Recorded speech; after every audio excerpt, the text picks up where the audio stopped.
નમસ્કાર, મનસુખભાઈ માંડવિયા.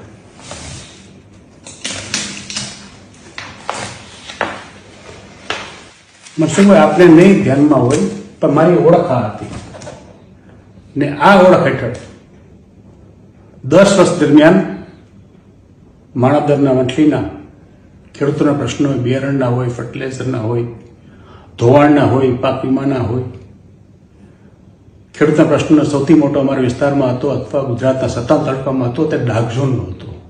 તે dark ઝોનનું movement 3 સુધી ચલાવ્યું હતું. ડાર્ક ઝોન ઉઠાવ્યું હતું. તે રીતે જુનાગઢ માટે 600 કરોડનું અભિયાન સરકાર પાસે પાછા લેવાના, જુનાગઢમાં લોકશાહી અભિયાન ચલાવ્યું આખા જિલ્લામાં, ને આ સિવાય જુનાગઢના ગરીબો વંચિતો માટે એક BPL સહાયતા અભિયાન ચાલુ કર્યું હતું. તે અભિયાન સોમનાથમાં, જુનાગઢમાં, પોરબંદરમાં, રાજકોટમાં, જામનગરમાં 5 થી 6 જિલ્લાની અંદર 21 તાલુકામાં આખું અભિયાન ચલાવ્યું હતું.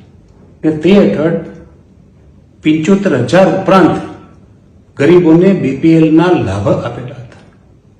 આ મારું કામ હતું, આ મારી ઓળખ હતી. તેની ઉપર ભારતીય જનતા પાર્ટીએ પોતાની ઓળખ લગાડી હતી.